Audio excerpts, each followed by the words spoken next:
శత్రుబాధలు పోవాలంటే నివారణ మార్గం, ఏకైక నివారణ మార్గము ఒక రాగి గ్లాస్ తీసుకుని దాని మీద చక్కగా పచ్చ కర్పూరం కానీ కర్పూరం బిళ్ళలు కానీ వేసి వెలిగించి తర్వాత దాని మీద బొగ్గులు కానీ లేదా ఆవు పిడకలతో కానీ కొద్ది మంట రాజేసుకోవాలి.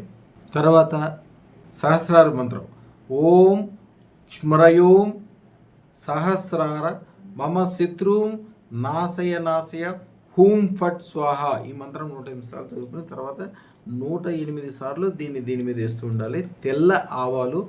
శత్రువులు అప్పటికప్పుడే నశించిపోతారు. శత్రువులు అంటే మనకుండే శత్రువులు, మనకు ఉండే బ్యాడ్ అలవాట్లు కావచ్చు, టైం కలిసి రాకపోవడం కావచ్చు, చెడు కావచ్చు, అన్నీ ఏదైతే మనం చెడుగా భావిస్తామో అవన్నిటిని కూడా సహస్రార హూం ఫట్ అనే మంత్రం, అది అద్భుతమైన మంత్రము. సర్వశత్రువుల్ని తక్షణం నాశనం చేస్తుంది. అది మనుషులు కావచ్చు, దేవతలు కావచ్చు, దెయ్యాలు కావచ్చు, ఎవరైనా సరే అప్పటికప్పుడే.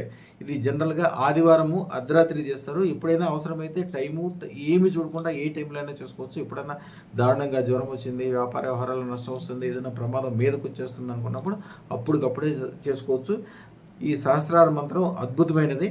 ఈ ప్రయోగం చేసేటప్పుడు మీ శత్రువుల యొక్క పేర్లు తలుచుకోండి, మీ బాధల యొక్క పేర్లు తలుచుకోండి, తక్షణం తీరిపోతాయి. శుభం భూయాత్.